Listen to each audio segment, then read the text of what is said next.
right, good evening, folks. We're going to get started in just a couple seconds. A couple housekeeping things.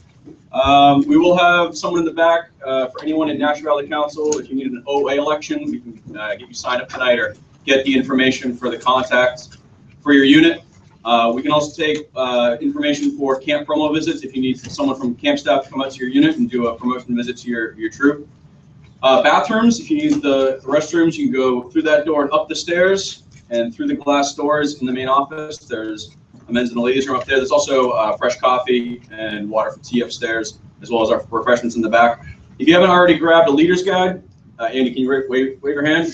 See Andy Coleman in the back. You can also update contact info for your unit for summer camp. We are live streaming tonight, just as a disclosure, for some of our friends who can't make it from the area, some of our guys from Pennsylvania and from Western Mass that couldn't make it in a couple weeks. So first up, we have Gary Savignano, the Executive Director for National Valley Council, with a few words. Very few words. So greetings and thank you all for coming out tonight. It's hard to believe in about 5 short months we will be having our first campers come in for our 91st season, and Ranger John Mayo promises me better than fair chance the snow will be gone by then. So I think we're going well. These guys have been working hard since really last camp season. They just don't stop. So they have another stellar program for your kids. And again, thank you for coming up. I'm going to turn it over to our council camping chairman, Mark Smith. Hi, guys. The Council Camping Committee basically is the organization that kind of tries to corral these guys, but we don't do a very good job of it because they do such a great job themselves. But one of the things I would like to do is I'd like to invite all of you guys who are interested in being part of the committee to join us. Our meetings are the last Monday night of each month, and here at the council office there is the program portion of the meeting that starts at 6:30, and then we have a facilities portion of the meeting that starts at 7:30. So if anyone is interested in attending that, we appreciate having you there. It's good having the different inputs and stuff like that, and also the knowledge that some of you guys have about construction projects and stuff like that. Or if you're like me, where you don't have any knowledge of construction, you can still show up and contribute. Construction projects that we have going on. We have lots of projects that are going on at camp this year. You all heard that we were going to have the boathouse for this year. Apparently that because of the weather, something about snow, the boathouse has been pushed back until the fall, or at least currently it's being pushed back to the fall. But we were given a huge donation by the McGee Fund to completely renovate the Merrimack campsite. And so if anybody is interested in helping with that, we need heavy equipment we're going to level that campsite off, and we need to have someone who is skilled with dealing with 2,000-pound large concrete blocks that we're going to use as a retaining wall. So if you have any knowledge or interest in that, please feel free to see me after the meeting, and I'll be glad to take your name and convince you to come to the meeting. So, in the meantime, you're going to have an incredibly good time again at camp at what is probably the region's best known or best camp in the region. So, Danny. Oh, thank you. Sure. Welcome. We have a great team prepared for you this summer. And last summer, just going back briefly, just to recap, because some of you are from weeks 1 and 2 early in the season. Last summer, we had 1,470 campers at Wanocksett. That is the biggest summer that we've ever had. And we beat our biggest summer by about 90 scouts. And our Cub Camp last year was reopened under the directorship of Luke Steer. So that's 2 camps, 1 staff, a reservation model. And we have brought back Split Rock in 1 year and made it a viable program, both financially and program-wise. And we'll be doing it again this year. We hope to have more scouts. And Luke will talk about how he can help us with that at our Cub Camp. But we have about 80 paid staff between the two properties, and they all sleep at Wanocksett at night. And it's a model that we think is the best that we've been able to put together. Wanocksett this year, Mike Penny is our program director, Andy Collins, our assistant camp director, our assistant program director in the back, signing folks in is Andrew Coleman. Our staff is very familiar to you. Anthony Cuoco, our CIG director. Brendan Coop is not here tonight, probably driving ambulance, is our business manager. We are pretty much the same senior staff as last year. Our staff does not change very much from year to year. That's one of the things that I think helps us become a stable camp. Most of the folks you're looking at up here are professional educators in public schools, and they come back year after year. And Andrew Coleman, our newest educator, will come through the ranks, and someday he'll be probably the camp director. But we are really blessed to have our troops from National Valley Council come to our camp, and our friends from Quincy, and new troops tonight I was just chatting with from Tewksbury. We have every troop from our council to date, and about 45% of our business is from out of council. We could not have a 7-week camp if we did not have our out of council friends. And Bellingham tonight is here. You guys are basically in council. You just happen to live on the other side of the border. You've been coming forever, 14 Bellingham. So we are really, we're pleased you're here. Let's get on with the program. And Mike Penny will talk about the importance of the program part of it. We'll talk about medical forms, program, operations. We'll answer all of your questions. At the end, we'll have a little bit of fellowship with some food. At any point, get up, walk to the back, get a cold beverage or a snack, and feel free to stop us with questions. But we are really happy to be getting ready. 4 months from today, we'll be at camp. So 4 months. It's really kind of exciting. All right, Mike Penny with the program side. Here we go. All right. So last year we did a major overhaul to the merit badge grid. This year, not as much because we had changed so many things the summer before. But highlighting some of the changes. If you look on page 21 of your leader's guide, you'll see the merit badge grid. So this won't change. This is what will be offered during the 3 scheduled merit badge periods. So we have our 3 scheduled periods at 9, 10, and 2. You'll sign up in advance for those sessions, whether you use the online registration system or you just bring us a grid or send it to us in advance. Either way, these are the ones that you schedule your boys to go for. So some of the changes, kayaking was an afternoon badge, now it is on the grid. Archaeology, we had a long discussion with some leaders about that one, and so we've improved our how we do archaeology.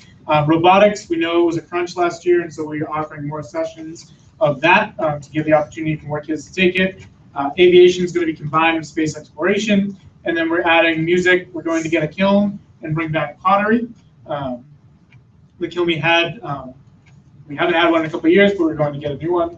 Public speaking will be on the grid, and cooking is going to have some requirement changes, as you may be aware. There's more emphasis on trail cooking and kind of the troop level, and so you will not be able to do that as a complete just because you can't. You have to kind of stretch some of the kind of the spirit of the requirement, and so they will have to do some stuff with your troops as far as cooking on the trail and cooking on campouts and all that stuff. So we decided to go that way and make it more authentic to the boys and get, I think they changed the requirements as an emphasis on cooking with your troops and your patrols and things, and so we're going to support that. Is that a partial? Yeah, because the requirement changes. So all the information you need for the merit badges on there. You will be able to use the online system if you'd like to sign kids up. You don't have to use that. You can still just bring us your Excel spreadsheets or even your handwritten grids when you show up, and we'll schedule them all. Every kid gets their first choice. We just may need to flip-flop where they're going to go. One of our more popular badges is water sports, and oftentimes we've had to create extra sessions of it.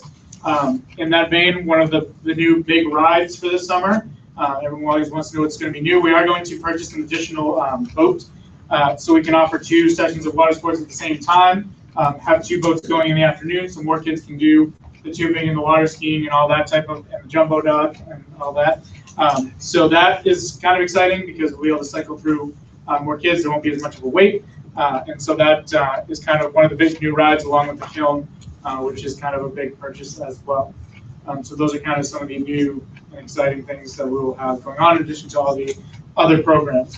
I won't go through every area because you do have your leader's guide. You can take your time when you get home and look through it, but each area, it will say what badges are offered there, kind of our evaluation of how hard they are and any prerequisites or any other information you need to know about that badge. And then some of the big ticket programs for that area. One helpful hint on merit badges. When you sign up your scouts, if you have 6 scouts take badge, maybe put them 3 in one session and 3 in another, because that will help us balance out throughout the day. So maybe just easier for you if you have 9 scouts in swimming and there are 3 sessions, put 3, 3, and 3, because that helps to balance out our schedule. Every scout will get their first choice, like the program director said, but help us help the scouts make the classes the appropriate size. Yes, sir. It also helps in figuring out who should not be with other groups. Sure, some scouts need to be split up and Exactly. right. And you don't know that. Good teaching. So I know. One more thing, boss. The other one, now you threw me off. If you sign up online and you present us with a spreadsheet that day, is there any difference in that?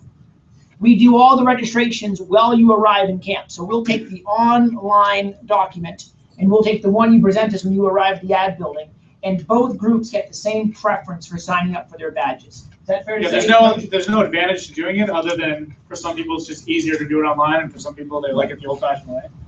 So either a grid of paper or online, each one is treated the same way for registration purposes. So I know that there's many veterans in the room, but there are some new people. So just kind of to review our daily program.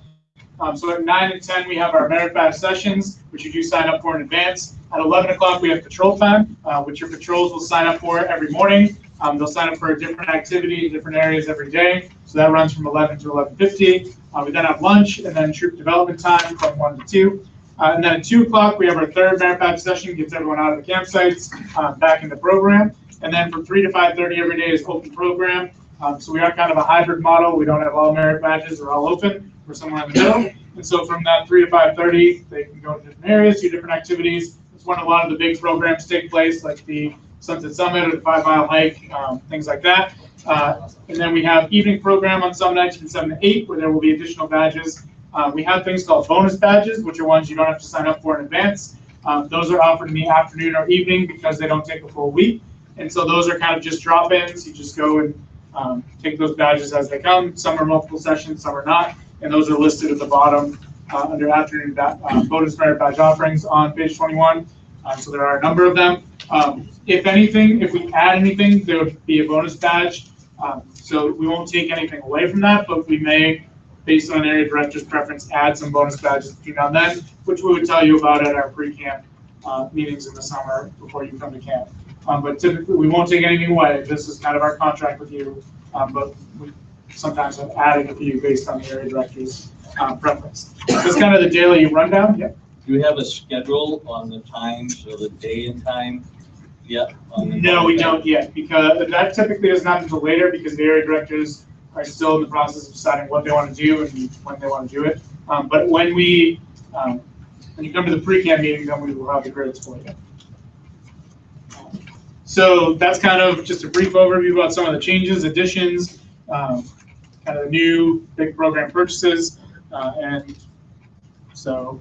But we'll certainly answer any questions as we go through. But I'll turn it over to Collins. All right, this summer program that is kind of different for this year, Aero Tour. The Order of the Aero is turning 100 this year, and they are bringing kind of a day of the National Order of the Aero Conference to a bunch of different camps throughout the country. Camp Wanocksett is one of the stops, so you can kind of spread the word to everyone in your unit. They don't have to be an OA member to come. They can just come even if they're a non-member. It's Tuesday, July 14th. It'll most likely be the afternoon. We're still flushing out all those details with the folks from the region, but there'll be branding, there'll be different activities going on. There'll be national history stuff, some different competitions. It should be a pretty fun event. So keep an eye out on the camp website and the Facebook page for more info on that. And next up, we got Anthony Cuoco with the CIT program. Hello, everyone. If you could turn to page 31 in your leader's guide. Fantastic, thank you. The reason why I wanted you to flip to that page is because you're going to notice one of the email addresses located right here, cit@campwanocksett.org. I just want you to circle that so that way you can send me an email if you have any questions that you'd like to follow up with me, or if you have scouts that are potentially interested in the program would like to know more information. So once again, you can find it right here on page 31, cit@campwanocksett.org. This program is a really special one. It's for scouts who are going to be over the age of 14 by June 19th of this year. Unfortunately, we can't accept CITs who have a birthday after that date for their 14th birthday because of the national requirements, but also due to the fact that we can't hire them when they turn 50 next year if it's in the middle of the summer. So to give CITs the best advantage for becoming members of the camp staff, we can't actually accept them until after June 19th. Okay. The CIT program is a 4-week program. The first week is staff week, where CITs will be taken as full members of the camp staff. They'll go through all the trainings that the rest of the camp staff members go through, and they really start to bond during this experience. The next 3 weeks, they get to choose the weeks that fit into their schedule. One of the weeks is going to be spent with the CUP program. The other 2 weeks are going to be spent at Camp Wanocksett, or they can actually choose to do a second week at Camp Split Rock, and they'll schedule that with me individually. During this time, they get to take at least 2 merit badges per week that they're at Camp Wanocksett. So you can actually get a minimum of 4 merit badges added on. So any of the merit badges that we offer at camp are fair game. I often also have CITs on their 2nd or 3rd week that they're here. They often find themselves as teaching assistants in merit badges. So they get this great hands-on training that will help them not only for when they apply to be camp staff members, but also in their troops, because they can now take those skills that they learned in the program and enhance your own troop program with it, those teaching skills. Trainings, you can see the list on that page that are included. I'm not going to go over those just for interest of time, but anything the camp staff members do, the CITs get to do, but except with the added benefit of getting to take merit badges. And it's really an amazing opportunity. We have lots of fun special programs for CITs only. Oftentimes we'll have pizza nights, movie nights. We'll often go on kayaking trips while they're also getting into the different area of camp each day, and I'll rotate them through. So they get the whole camp staff experience. So that's the CIT program in a nutshell. Questions? Yeah. Staff week. Have there been any provisions made for people who aren't going to get out of school in time? And we actually were talking about that earlier because most of us are public school educators. I know myself, Monday of staff week, I have to actually go teach. We're working out a plan now specifically, but we're always flexible with time. So I never want to take a CIT away from obviously what they have to do with school. School's priority number 1. So we would never take them away from that. So say, for example, you have a snow day on Monday and we're having staff week and we're looking at Monday, you just tell me I have to go back to school Sunday or Saturday, whatever you need to do is fine. And then we'll just work on that individually. Any other questions? The last time I will say is the application is online. Just go to campwanocksett.org. You'll find it on the left-hand tab. It should take about 15 minutes. And then just send me an email if you have any questions. What is the CIT fee? The CIT fee is $255. Thank you, everyone. Anthony, what's our target for the number of CITs for 2015? We aim for around 4. So please help us with this. CITs, they will come back to your troop as better leaders. The camp will benefit, your troop will benefit, and most of all, the individual CIT or staff member will gain skills for life. It's a lot of work staff week. Yes, sir. I'm assuming if their troop is in camp week X, Yes. that they stay with their troop during week X? That is up to the leader of Troop X and the individual scout. Some scouts want to be CITs that week, and some want to be scouts that week. I recommend that they go as a scout that week, because for many of them, it's their last week as a youth. Because if they get hired next year, they are now paid staff members, and there's really no going back in the sense that they're in the cycle of working. And there's a lot of work in life, and being a scout in a troop is awesome. So, yeah, that's my thoughts. But we need CITs. We need your help. Email Anthony, get the applications in their hands, print copies, share them. We need to continue. CITs become junior staff members, who become senior staff members, who become camp directors and program directors. We need to make sure there's no break in the pipeline. And it's good for both scout, camp, and troop. So. And just one point of clarification. So we usually stress, like Danny mentioned, how if you wanted to pick a certain week to go with your troop. if you had a CIT, say you CIT the week that your troops up here said they made that choice, they wouldn't be allowed to stay with the troop. They would be staying with the CITs because we want to keep that experience within the program. So while they're here as CITs, they're here with the CITs. Now that's not to say they can't visit you at night, you know, but we want to keep them in the program, keep them as a group, and it really is important to have that cohesive nature all together. So. Good point. Any other CIT questions? Yes, sir. So, staff week, is that before week one, is that when? It is. Yep, it starts at the Friday night for senior staff and Saturday for junior staff before week one. The other thing, if you have sons on staff or daughters, we're looking to have a weekend in June where we're going to make up for some of those snow days. So my last day of school is Wednesday of staff week. So I'll be out of school, I'll be out of camp Monday, Tuesday, Wednesday. Luckily, I think some of these guys will be on site the whole time. I know Gary will be up there a little bit, but we'll have a weekend before to try to make up for some of that time. And there are graduations, there are obligations, but we'll work it out. This has happened before. I think it was about 6 years ago with the ice storm. We were fine, but we'll get through it. Next year, just for conversation purposes, next year, because of the way the calendar falls, staff week will be the latest it ever can be. Staff week next year will begin on the 26th.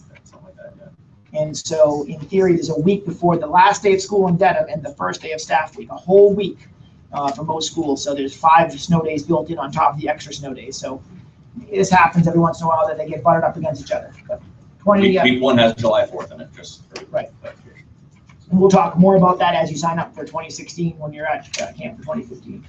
But we've already looked at the schedule. Who's up? All right, medical forms. You want to turn to page 33. It's actually not marked on the bottom corner, but it's the page after the menus. The medical form has not changed from last year. It's the same national form. Knock on wood, it doesn't get changed in a month like it did last year. As a point of clarification, it is valid for 12 months. And one thing that we learned in the last couple of years, if a scout or an adult leader gets their physical on July 4th, that medical form is valid until the end of July the following year. It's good for the entire calendar month. It's not by day. So that helps a little bit with the insurance companies not, going for the physicals and all that. So just to kind of get that across. There is a page that we include, it's a little cover page, and on the back there's some big red arrows with the most common areas that people miss with the medical form. The one I want to point out What page are you on? Page 34, 34, after the menus, yeah. It's not labeled, yeah, it came right from the national site. All the red.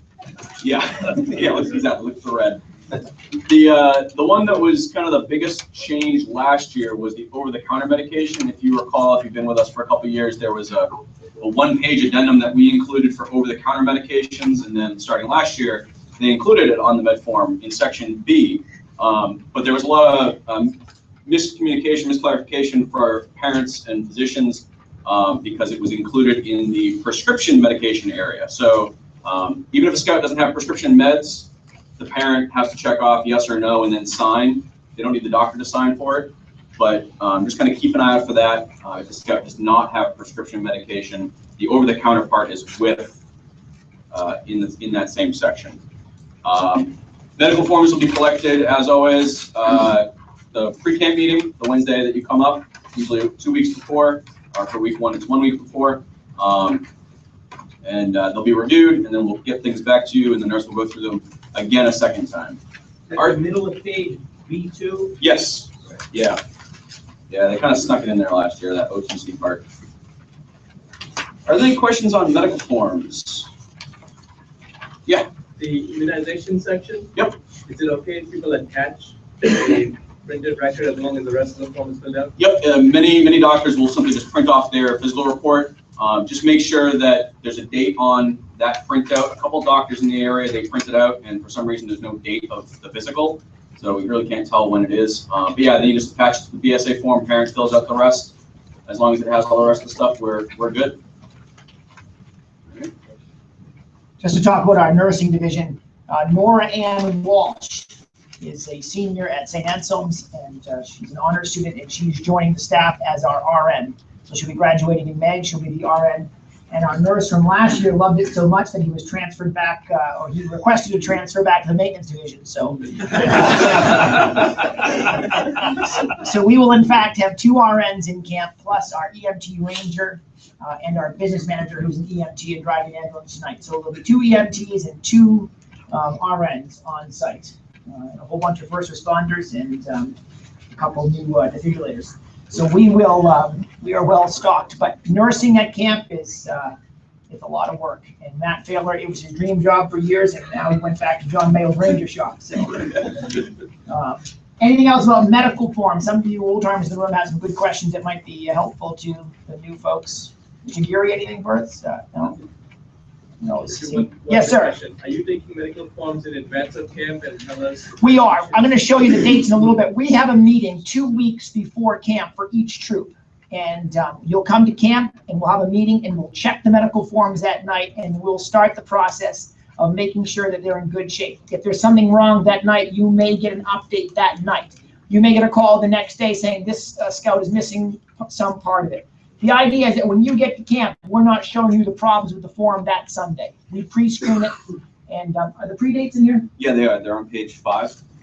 Let's go to 5 for a second, and then we'll take a question from Mr. Cole. And to follow up on the pre-check, last year we did something new with week 1 troops. If you recall, we sent out an email to you folks about dropping medical forms off here at the office before a certain date, so the nurse could get ahead of that. We'll send you information regarding those dates and logistics for that in the coming months. So just week 1 troops will follow that. Everybody else bring them with you to the pre-camp meeting. So let's recap. 2 weeks before you arrive, or actually about a week and a half, you'll have a meeting at camp. If for some reason you can't make it to your meeting, you can come to another meeting as long as it's in advance of course, when you come to camp. Please bring the medical forms. Take them out of your 3-ring binders with your plastic folders. Remember, the medical forms that you give to us, they go into storage for 7 years and then they're demolished.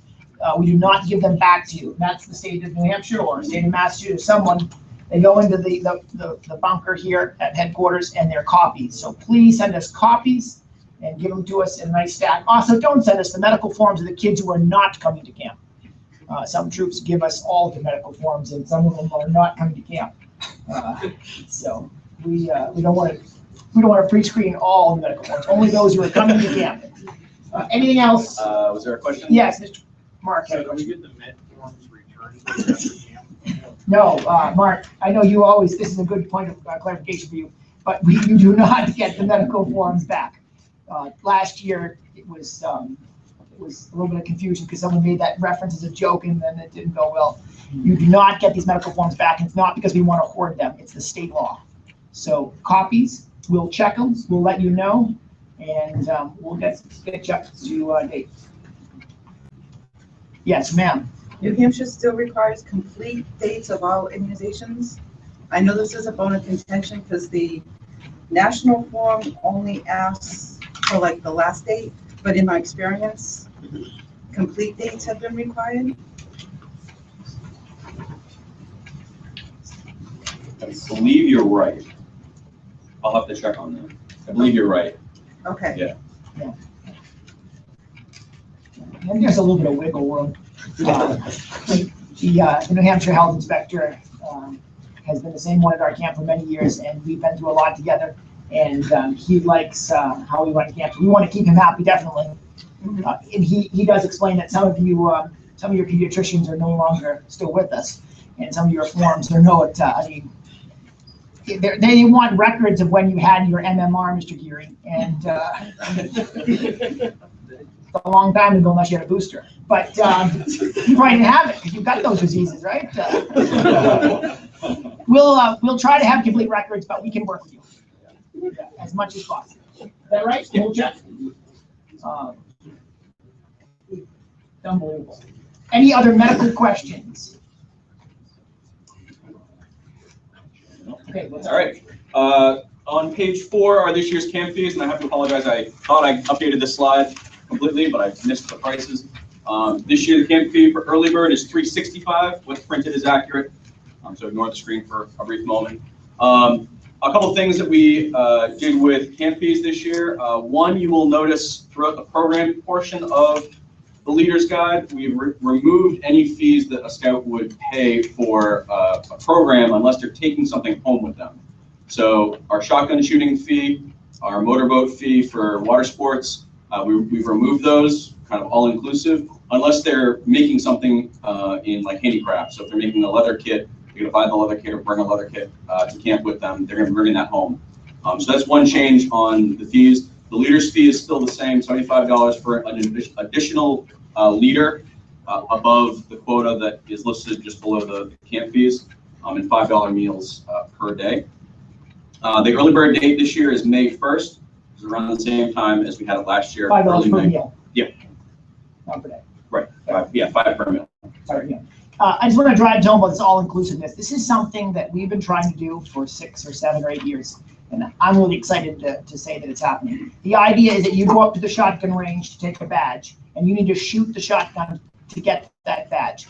There's no more currency being exchanged. You don't have to buy shells. You don't have to pay a fee. Yes, it's expensive, and yes, shells have gone way up in the last decade, but we've got the fee for scouts to a point that we can accommodate the shotgun shells, the clay pigeons, the boat motor fuel for water skiing and water tubing and water sports. I thought it was both not practical and tacky to have scouts turning in a fee for the badge. So except for when they make something to go home with them, we're all inclusive. So it's almost like with those places in the Caribbean, but you don't have to wear the bracelet. You get your meals, you get your badges, everything you need. Unless you want to bring something home, and that's, that's the equivalent of buying a piece of artwork in those folks. Yes, Mr. Mino. Just one verification. The idea, it said that 365, on the slide it said, first year scout, new scouts. Yep. Is that also going 365 or is that 360? That slide is an error. Yeah. Okay, so that was what college was apologizing for.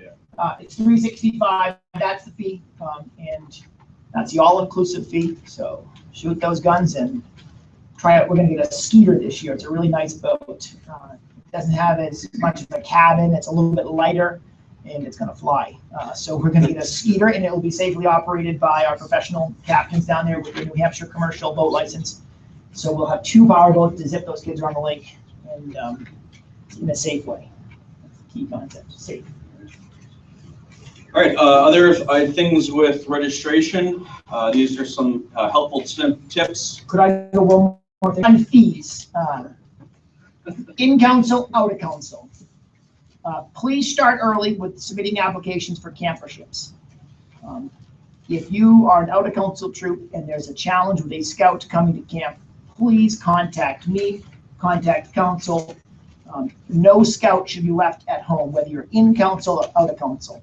Wanocksett has got to the point where we have enough scouts coming through the gates that there is some wiggle room. We spend what we need to spend on food. We spend what we spend on the staff. We have an incredible staff. It's a well-paid, large staff. And that's why we have 1,475 scouts.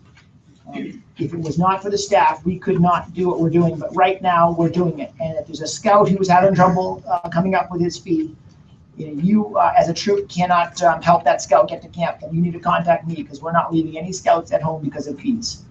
Whether you're in council or out of council, we're all scouts. Wanocksett's your scouting home for this summer and hopefully the future. So please do not leave anyone at home. Is there a date for the final? There's never a final date, but the official date to submit applications for the proper process is. It's in there, April 1, I believe so.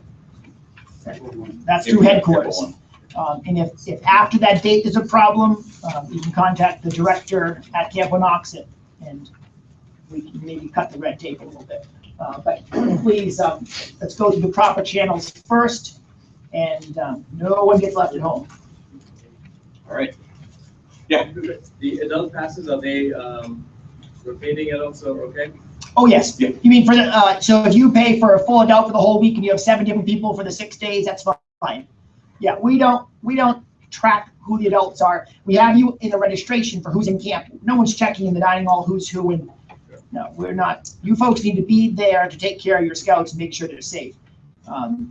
Scouts are honest. We're gonna give you your 2 or 3 free adults, whatever it is. You'll pay a fee for the other ones, and away we go. We're not.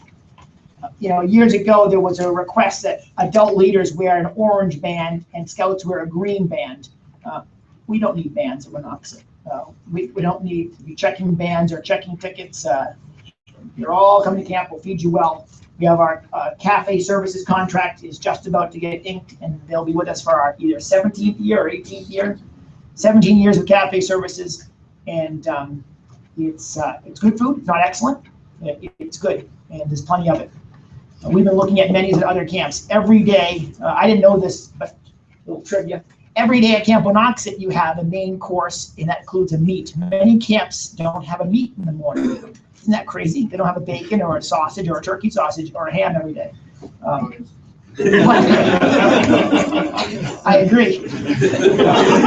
So we spend more than most camps on our chow, and that's because I think the troops demand it. They want to be well fed. There's a hot meal, there's a cold cereal, there's oatmeal every morning. At lunch, there's the hot meal, there's a salad bar. There's always peanut butter and jelly. So there's plenty of chow. We need to keep the troops happy and have you keep coming back to Camp Wanocksett. So let's continue before I talk about chow more. Sure. A couple of logistical things with registration. Try to have one contact for your unit to do registrations with the office and with the camp. If you need to verify or change anything for your contact information, you can see Andy Coleman after the meeting.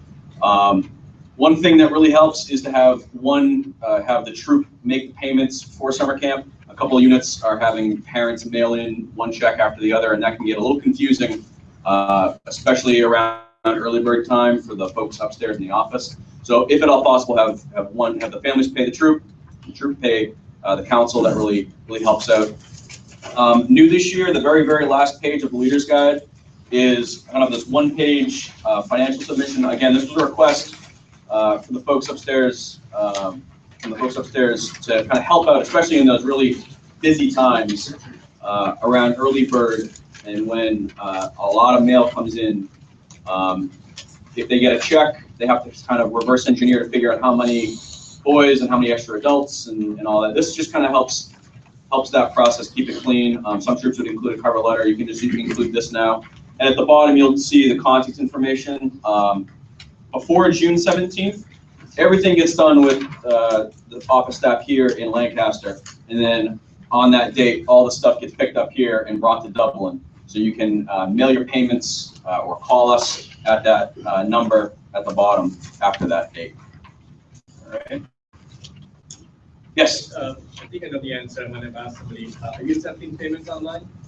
For provisional, yes, but not for units. The fees for the credit cards are just too high at that point. So check. Yeah, check. Yeah. All right.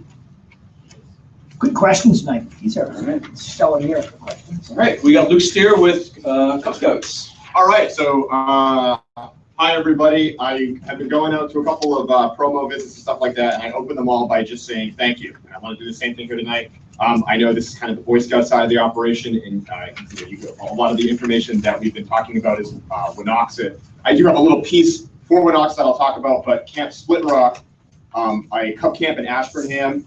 As Danny said, we opened it under a new model, the reservation model, and it was just an awesome success. We had about 290 Cubs come for a three-week program, and the staff was housed at Wanocksett. It's about a 20-minute drive south, and it was excellent. It was such a success. We were able to continue it again this year. And the big issue that Matt Gustafson, who that's a name that you probably heard, he's been at camp for 10 or 11 years, who's the program director. The big issue for Guffey and I is the promotions. For you folks coming out here, a lot of this stuff you guys have heard over and over again. It's just little tweaks and details. On the Cub Scout side of it, it's a lot of new parents, new leaders coming into the packs and stuff like that. And there's been a lot of new kids coming in, like out in Winchendon and Westminster, where we both went. They've been getting a lot of new numbers. We've got to go to those people, and before we can go to those people, we got to find out when their pack meetings are. So if you guys have any contacts in the packs, if you go to the pack meetings and hang out with them and stuff like that, we would love to go. Me and another staff member, usually Guffey, will come by. We can do a 7-minute presentation, a 15-minute presentation. We get some Cub ambassadors, maybe kids who went there last year, just to kind of talk about the experience. And that's really excellent. And what we're doing in those promos is plugging for Camp Split Rock, which is a 3-week program in Ashburnham, starting on July 6th, and it's the Monday through Fridays in July. And there's 3 weeks there. And then following that, we do a Weeblos resident program, and that's done up at Camp Wanocksett.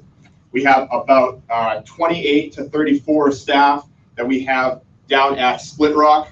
We're doing that commute from Wanocksett, and then they're living at Wanocksett for that 4th week and handling this Weeblos resident program.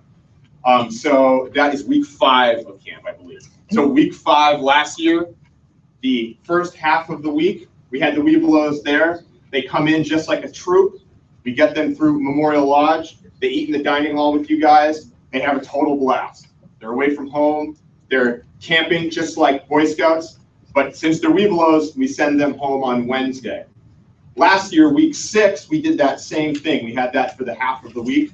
This year, to make room for a totally new troop, we're shifting that to the end of the week.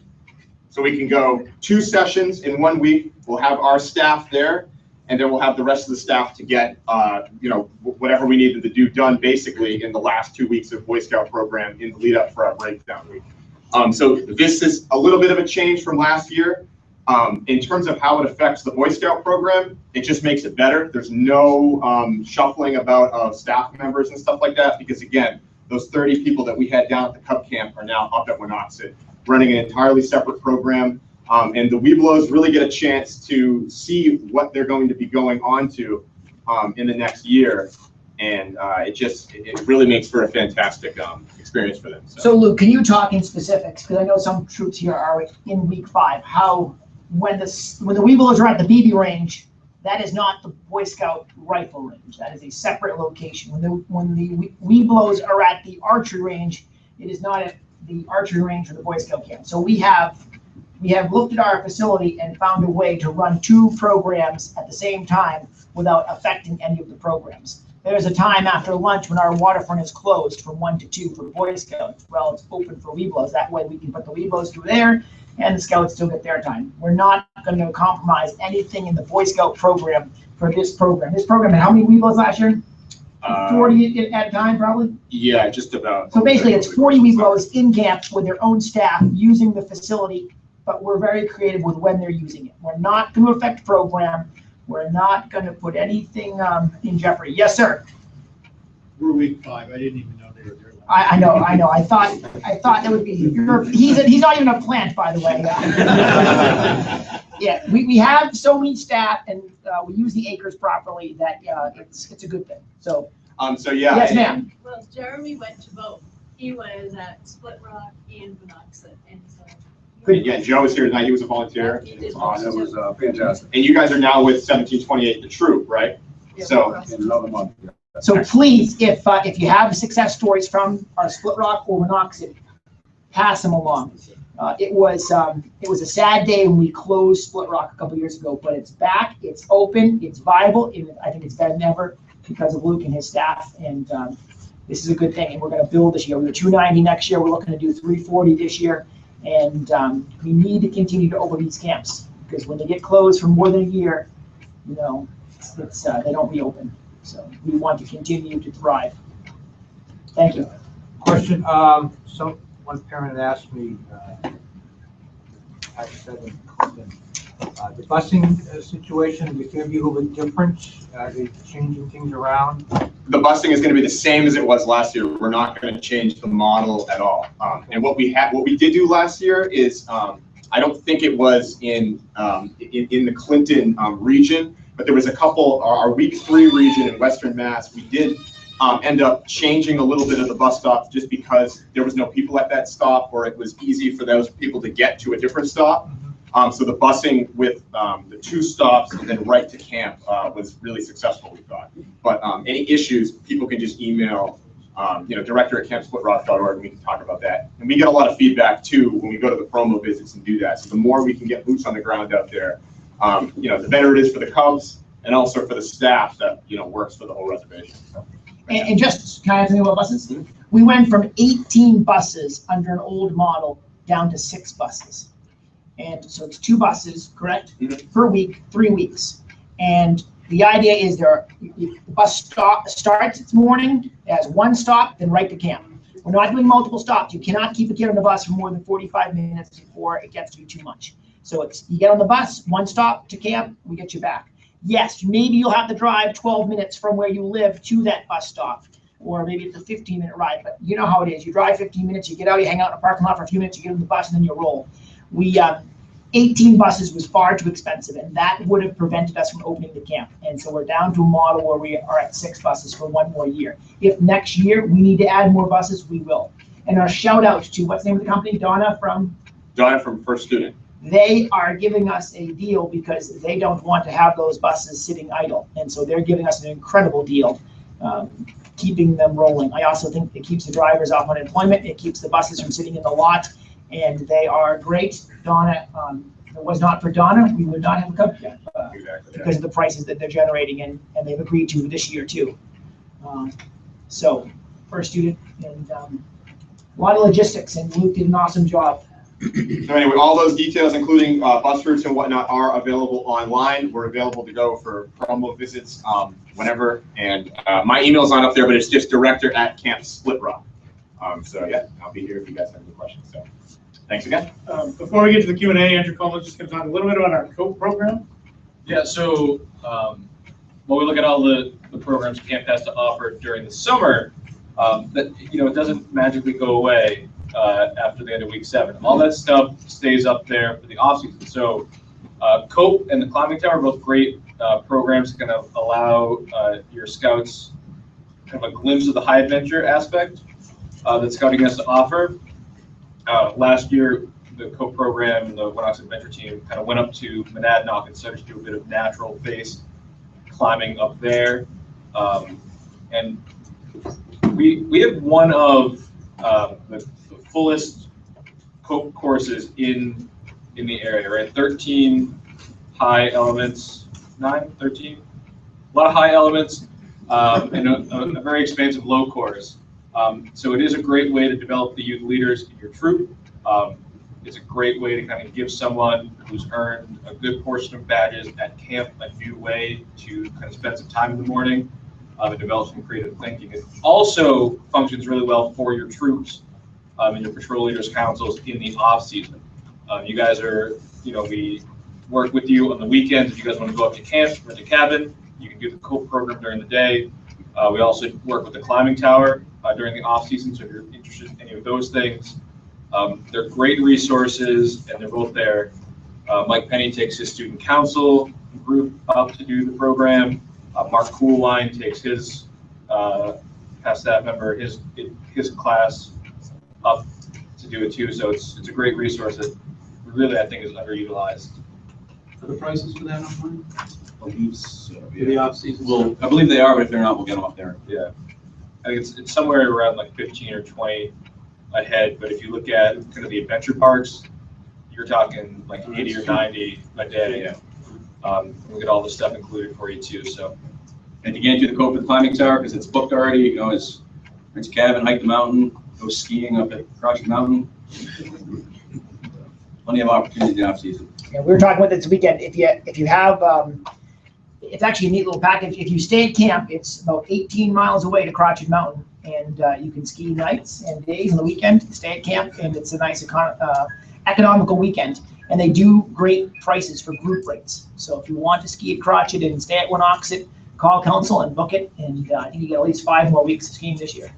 So. All right. Any questions about anything? Yes. Is there still an orienteering course on camp? Mike?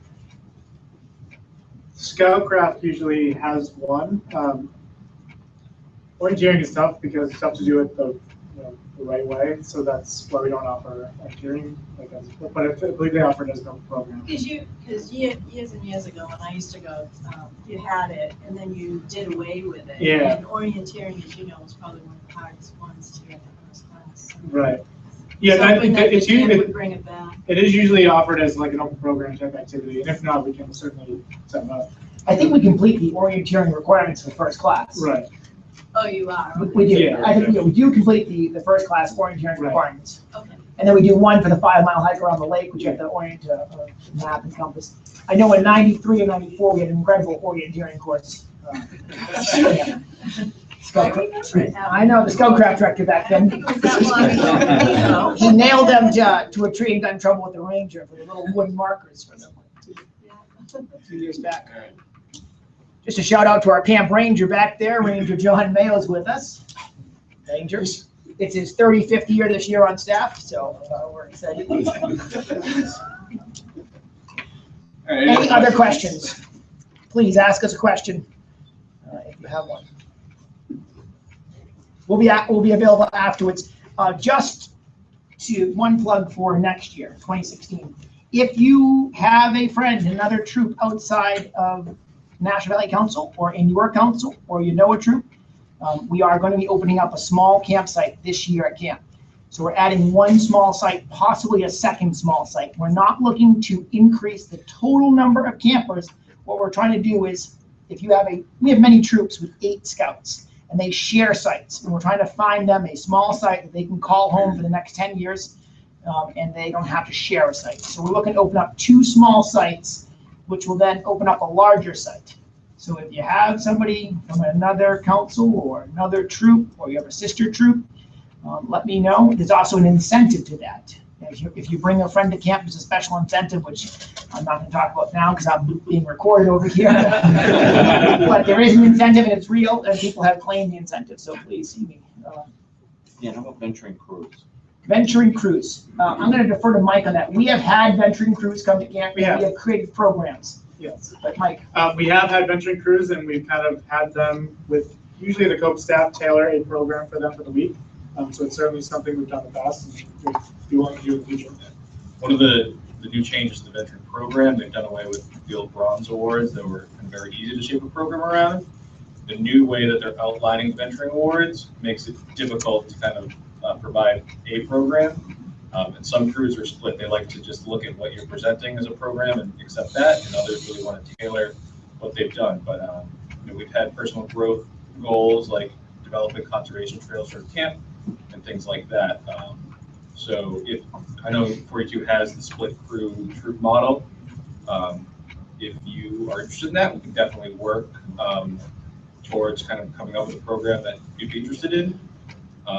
So it's really, if you want to do it, like we'll work towards making it happen. So we looked at all the old bronze awards and everything great we could do, and then they just got rid of it. So. Exactly. The kids aren't that interested in advancement. I think they're fine with whatever program offerings you have. Not a I method. just need to hear you say, yeah, the door's open, welcome, we want them. I think the biggest requirement is the crew wants to be in a different site than the troop. So if you have a small site. There is a small site opening up near your site. Really? There'll be a separate site, but it's nearby. It has nice restroom facilities, some new picnic tables, new fire pit. But yet it's its own site. So, if they have goals or whatever, just send them over, we'll get it picking up. Any other questions? Yeah. 2 things really. First of all, big props on the leader's guide. It really looks good. The Eagle's Nest, is that a rebranding of the Eagle badges? Or? It's all Eagle badges brought together with a dedicated senior staff member to oversee it. So it's Nation Communications, a few other ones, and having a proper adult or professional educator overseeing it. And those are serious badges, and we want to make sure that we're doing it right. They're still universally available, though. Yes. Oh, yes. Yep. Yeah. Eagle's Nest. You like that, John? That's Mike Penny's idea, I think. Any other questions? Right on your wheelhouse, but any word on NYLT? I know they are working on it. I know I saw a couple emails going back and forth between the course director and the staff advisor about a week ago. I haven't heard any specific details of dates and prices, but I know probably in the next month we'll see some stuff on the website. So as soon as we hear it, we'll blast it out on Facebook and the website. Okay, thanks. Anything else? Mark? Just wanted to make sure that, are we going to have a spare hot dog this year? You mean Yeah, we're gonna double down. Week 5. You mean a jumbo dog? Yeah, jumbo dog. Yeah, we're gonna double down on dogs. Yeah. I was looking forward to it all year. Yeah. The chef has promised another jumbo.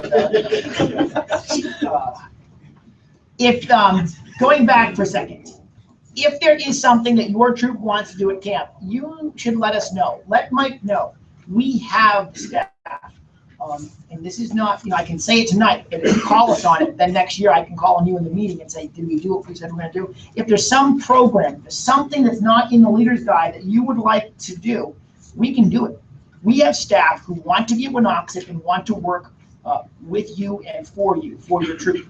We want this to be your scouting home for a long time. So if there's something that we can do for your troop, or if there's something your troop needs help with, we have guys and gals who can get it done. We have over 80 paid staff, and we want to earn your business. We want you to come to camp for many, many years. We want you to be thrilled with it. So please let us know. Reach out to us if there's something, we'll do it. What's the future rumors on the dining hall? I haven't heard anything for quite a while. We're going to build one. Yeah. I don't know when, but we're going to build one. For those of you who were, anyone here week 1 last year, you laid off the wooden tables for the last time, probably, right? They came in week 2.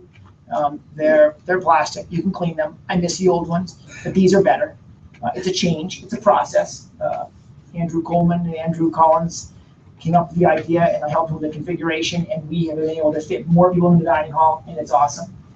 We will have a new dining hall. We're going to need a new dining hall eventually, but it's we're in a historic time because we're growing as a camp when many camps are struggling. But at the same time, we have to make sure that our ledger down here at headquarters is balanced, and we need to make sure that we're looking at the big picture. But we're going to need a dining hall, and we're going to get one. But we love our old one too, so it's a process. We are going to have a new boathouse. Does anyone not know what the boathouse model is or what this new thing is? Does anyone here not know about the boathouse? It's okay. Raise your hand if you don't. Get one in the back. All right, real quick, Art. The Dublin school came to Camp Wanocksett. They have a crew team, a rowing team, and they came to Camp Wanocksett and said, we have land on Dublin Lake, but that lake is too windy. We don't have land on Thorndike Pond, and that's an ideal lake for rowing. Can we build a boathouse on your land? You get to use it in the summer. We get to use it during the school year. We get to store our boats in the basement. You get to store some of your boats in the basement. You get to use the beautiful room upstairs with nice Anderson windows and hardwood floors, maybe a fireplace. And so we get the building in the summer, they get it in the off season, they pay for it and maintain it. So the lawyers have gone through the paperwork, and there's a donor, and it will be built after we leave camp this summer. They were hoping to do it this year, but with the conservation and the building and the snow, you basically can't touch the ground within 100 feet of a lake in New Hampshire. And so they had to jump through a lot of hoops. I think that's really what set them back, or they would have been digging in October. So the Dublin school, it's you don't know about it, it's $54,000 a year. It's a boarding school in Dublin, New Hampshire, and they like to row. And, they must have some bucks to build a nice building. They're not skimping. Nice 10-inch concrete walls and nice. Where's it going to be by? What's that? Where's it going to be at? The handicraft building? Yeah. That's not going to be there. The boathouse will be there. And they're going to we're going to build a new handicraft building. If you're coming down the stairs from the dining hall, just on the left. So a new handicraft building there, a little bit bigger, newer, bringing in some real power for the kiln. And then the boathouse will be where handicraft is. Why is that good? Because you can enter the boathouse from the trail up by Clevis on the 2nd floor, but then you can bring the boats in on the field side into the basement. And it will be directly lined up with the center of the dock. So the idea is the boats go right out. The other thing they'll put in is going to put a massive dock in down by CIT Village. It's a very low dock, and it'll go out about 80 feet, and that's where the boats would go in and out. We'll use that in the summer for launching some of our boats from. So you won't see them in the summer, but we'll see their building, or our building, however you want to say it. But it's good. So that's the Dublin Boathouse. We also have received a grant to work on the Merrimack site, our ADA site. A lot of money and a lot of work that needs to get done there. We're going to spend some of that money on our roads. We haven't worked on our roads since Jerry Beeler's first year as Scout Executive. And that was probably 16 years ago. That's when we did some road work, some major road work. So we're gonna crown the dirt roads, make them more accessible, and we're gonna work on Merrimack, get a gator to move scouts around and adults from both our 88 troop and other troops. Some of our adult leaders need help moving around, so we're looking to make some changes to camp to make it more accessible. But the McGee Foundation was very generous to us. They came to camp last year. A gentleman, Bill was his last name, he was great. Bill from the trust, and he came to camp, and he was just thrilled with what we were doing. And Johnson, that's right. Yeah.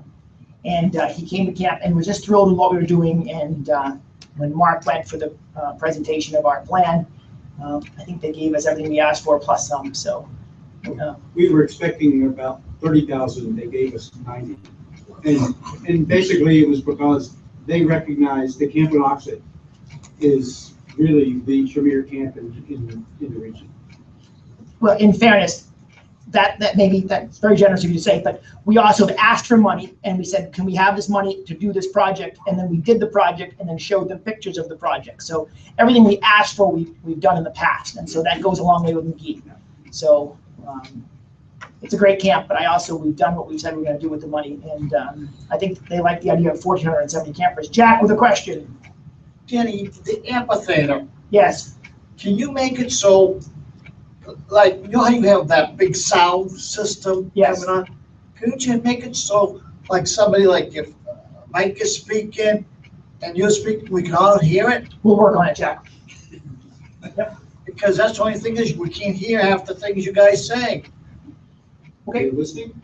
I mean, I don't want an amphitheater like, you know, the Boston Pops or something like that. I don't want something like that with lights over, all enclosed. Well, Steve Hoff came to camp last year at the end of the camp season. He asked some of what are our needs with speakers and You guys are all doing an excellent job. I mean, all the years I've been going, I mean, I've been going there for over 25 years, and the staff that we've been having lately, they've been very, very good. So, thank you, Jack. They give us what we want. Thank you, Jack. He's not a plant either. Some nights you give me trouble, Jack. This is anything else, folks? We'll be around for your private questions. Yes, sir. The new boathouse, are there plans to be able to use that in the off-season, like the winter months? Yes. Yeah. Now, we get use of it when they're not using it. They use it in the fall and spring. There's going to be a Google Calendar probably, and we can share it. I don't know how that will work. I am, as Ronald Reagan said, trust but verify. They're building it. I don't, so we have to work with their schedule in the off season. But I've been promised on paper that in the summer, from the day we open to the day we close, we'll be in there getting, having our meetings, taking the pressure off the administration doing it. In the off season, when we get to use it, it'll be a bonus. But the summer, it's ours. It's also a very good possibility that we'll form some kind of partnership with some of their instructors working with our scouts and actually offering crews. So that's a very good possibility to do as well, which would be cool. So, yeah. And what's neat, if you remember Jared Lewis from last year, from our staff, really tall, polite fella, he goes to the Dublin school and he's on their crew team. And so it's just a nice relationship. Yes, sir. With the COPE off-season programs, are you guys still doing 2-day programs, or are they just one? Andrew Coleman. We've typically been doing the 1-day program. The 2-day is, the program takes so many hours depending on what the sunlight we have is, how big the group is. Sometimes it's more beneficial to split into 2 days. Sometimes it's easier to stay in 1 day. So it's very season dependent and group dependent. And again, what you want to get out of it. So it's all up to the troop and working with the COPE committee, which you can find the information online or through anyone up front. So again, it's really designing your own program, whether it's a 1 or 2 day program. Anything else? Mr. Smith. 2 dates that I think people need to remember. April 1st is the camper ship day, and May 1st is the early bird day. So it doesn't come as a surprise. So just remind you. What's campership date? April 1st, Yeah, what is it? if you need to apply for a campership for a scout who can't afford to go to camp, the application should be at headquarters for the 1st. The other one to think about is we have a limited number of senior staff positions. That's 21 plus. We have 2 positions that I can think of for people who are 21 plus. So if you have any college age scouts or someone in between work who would like to be part of the Wanocksett Experience for the summer, we have a couple positions. They can email me directly. It's an awesome summer. You get 17 meals a week, a paycheck, probably a maroon polo shirt, and a lot of fun. So, Just one more, when you're talking about dates too, I realized I forgot to mention the application deadline for the CIT application is April 15th. And once again, if you have any questions about that or you have any scouts in mind, please come see me after. I'll tell you more about the program and details. But application's online. We don't have a print one, so just want to make sure you're not looking for one of those. It's all online. It takes about 15 minutes, and come see me if you have questions. anything else? So we'll be at camp 4 months from tonight, and we'll be looking for your arrival. We're excited. So there's some coffee back there and some cold beverages. Let's eat, and we'll be around for individual questions. So thank you very much. Thank you, Thomas. Thank